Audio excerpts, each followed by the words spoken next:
Vamos direto para a entrevista do dia com a Denise Campos de Toledo. E hoje, no aniversário de São Paulo, maior cidade aí da América do Sul, nós vamos falar dos problemas, dos desafios. Eu estou aqui com o Jorge Abraão, que é coordenador-geral da Rede Nossa São Paulo e do Instituto Cidades Sustentáveis. Jorge, boa noite. Boa noite, é um prazer estar com você aqui.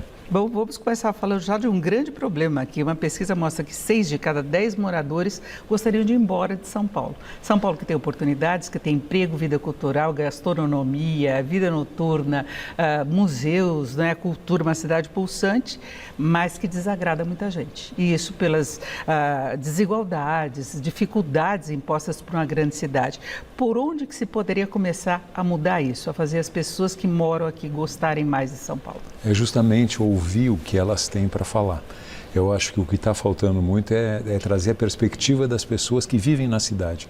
E elas dizem onde os problemas estão. Elas falam que, por exemplo, elas levam muito tempo no deslocamento dentro da cidade. Nós temos uma pesquisa que mostra que é 2h30 o tempo que cada morador de São Paulo, na média, gasta. Isso é um tempo desperdiçado da vida das pessoas de uma forma geral. As questões de violência que nós temos, as questões de poluição, nós temos, enfim, uma infinidade de questões. A impressão que dá, Denise, é que a maioria das pessoas está olhando muito o custo, o que a cidade está cobrando, não financeiramente, mas como qualidade de vida, e essas questões pesam muito.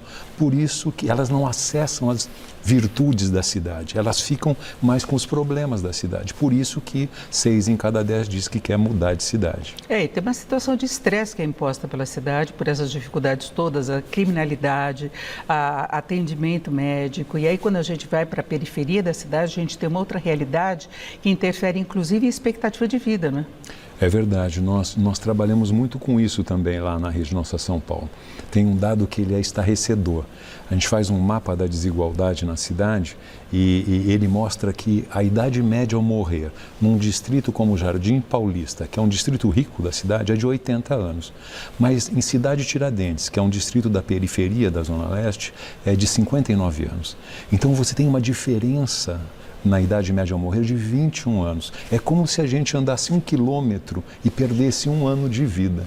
Isso, no fundo, é uma tradução das desigualdades que a cidade tem, porque lá em Cidade Tiradentes, a mortalidade infantil é maior, o homicídio de jovens é maior, as questões de habitação precária, saúde, educação.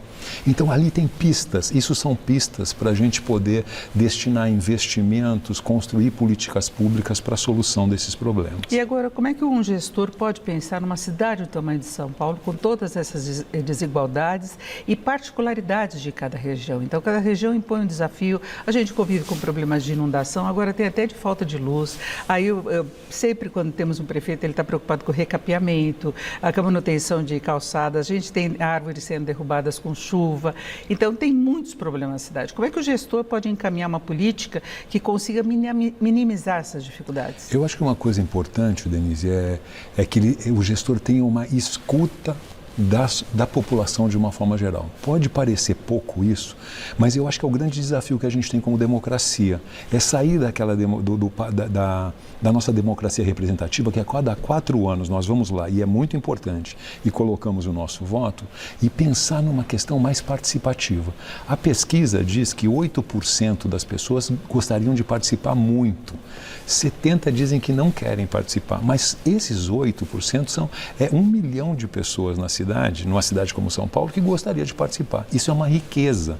Como é que a gente aproveita isso? Para trazer a perspectiva dessas pessoas, para dizer, olha, os problemas são esses, estão aqui, porque a partir daí a prefeitura poderia, de alguma forma, enfrentar os problemas reais que as pessoas estão tendo e destinando mais recursos para isso. E é importante ressaltar uma questão, Denise. Houve nessa administração atual uma política pública muito importante. O prefeito, o Ricardo Nunes, definiu uma política de investir mais nos lugares mais vulneráveis. Foi feito um índice de vulnerabilidade e os recursos vão mais para os lugares mais vulneráveis. E isso pode começar a reduzir as desigualdades. Mas ele ainda tem uma aprovação baixa, não é? E aí nós temos um ano de eleições e aí a escolha do vereador, das propostas que são apresentadas, também dos vários candidatos à prefeitura, deveria pesar muito nas decisões, menos do que questões ideológicas, não é?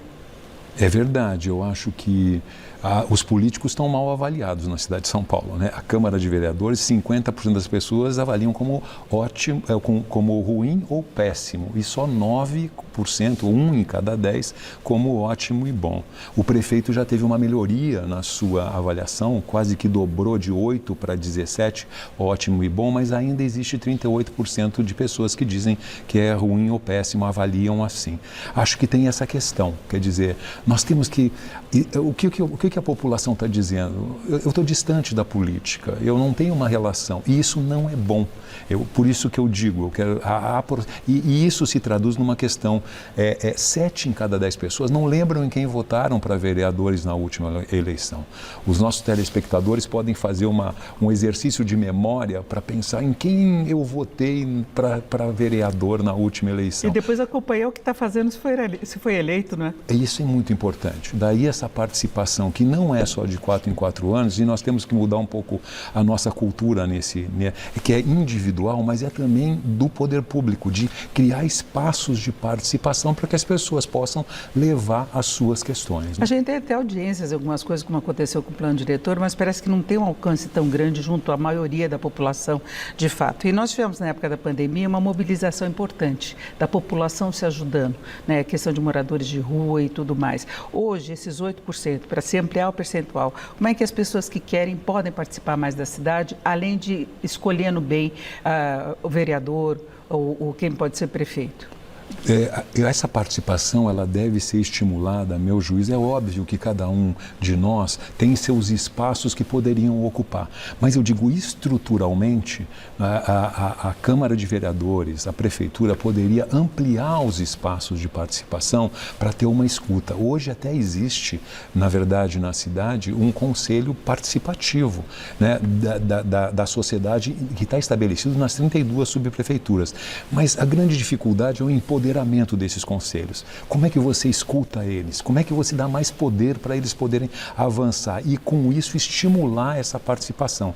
Então, eu acho que esse é o grande desafio, é os políticos quererem dividir um pouco o poder.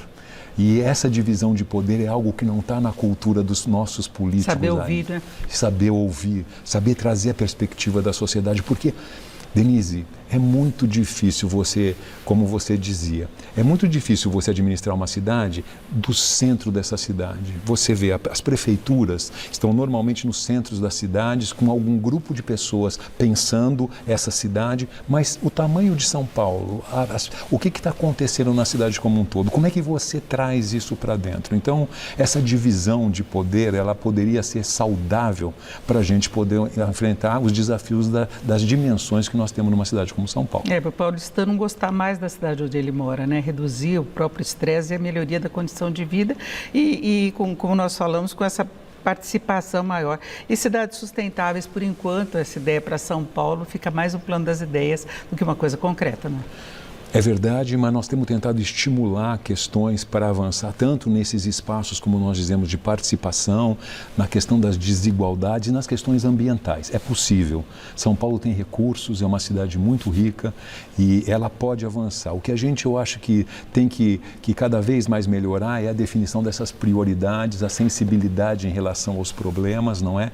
E governar muito para o interesse público, né? A política foi um pouco apropriada para a defesa de interesses de grupos econômicos, né? Isso é uma coisa que acontece nacionalmente e acontece numa cidade como São Paulo, né? Como é que você, de alguma forma, transita dessa questão? A política foi feita para a defesa do interesse público, mas hoje nós não estamos fazendo com que esse lema a gente consiga seguir. E eu acho que esse é o grande desafio. E a gente acaba vendo as brigas políticas norteando decisões que poderiam ser muito melhores para a cidade, né? É verdade. Eu acho que a gente tem eu acho que é natural até que hajam diferenças na política, isso é saudável numa democracia.